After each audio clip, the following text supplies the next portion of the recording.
Think about the absolute dread of walking into a room where everyone else clearly knows more than you do.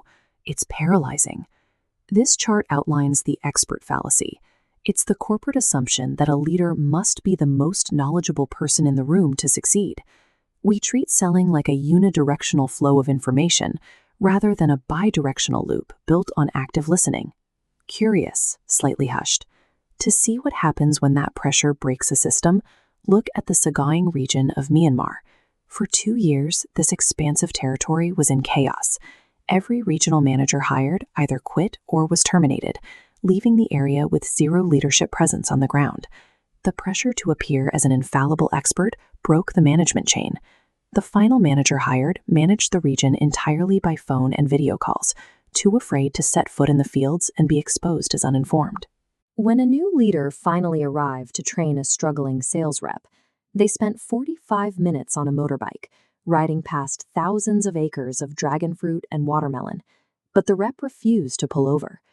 These fields were rented by foreign companies using advanced agricultural technology and employing their own specialized crop experts. The rep admitted he was intimidated. He didn't know the specific crops, and he assumed the foreign experts possessed a level of technological knowledge he couldn't match. He drove past the largest, most profitable farms in his territory day after day, choosing avoidance over the risk of looking incompetent. A psychological blockade, rooted in the fear of being found out, had effectively locked him out of his own most fertile territory. The manager forced a stop at the very next farm they saw, a sprawling 100-acre watermelon operation built on a steep hillside. They were met by a wealthy farm owner and his hired crop expert. The rep was visibly shaken. Rather than attempting to sound smart, the manager did the opposite. He looked at the expert and plainly stated that he knew absolutely nothing about watermelon farming. That immediate admission of ignorance acted as a circuit breaker. By removing the threat of ego, the expert lowered his defenses. The manager then leaned into active listening. He asked simple questions about labor costs and irrigation, letting the expert lead the conversation. Abandoning the pressure to be the expert created a safe environment for the client to willingly reveal his most pressing vulnerabilities. Eventually, the expert confessed his primary worry. The physical slope of the farmland was ruining the crop distribution. On a slope, gravity pulls irrigation water downward. This leaves the plants at the top of the hill parched, while water pools at the bottom and drowns the roots. The result is a harvest of varied fruit sizes. In this market, that lack of uniformity triggers a 30% drop in the final selling price.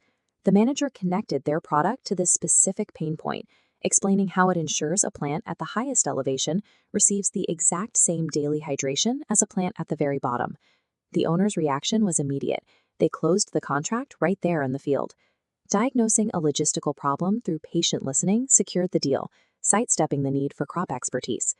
Leaving the farm, the rep realized he didn't need to be a crop expert. He only needed to understand his product and uncover the customer's worry. That same afternoon, he strode into a mango orchard he had avoided for over a year, and he closed the sale that very same day. It was the first of many properties he would no longer ride past. Over the next several months, the rep applied this same curiosity to every field on his route. Within 2 years, his consistent results made him the top salesperson in the region, eventually leading 6 other managers as the new regional manager. Overcoming a single instance of field fear provided the catalyst for a sustained leadership trajectory. Forcing expertise onto a client or bluffing through a meeting is a losing strategy. It creates friction where there should be trust. Embracing humble curiosity is more effective than studying to sound like the smartest person in the room. Giving a client the space to explain their problem is more valuable than filling that silence with a rehearsed pitch. In business and leadership, the ultimate hidden advantage is not what you already know, but what you are willing to learn in the moment.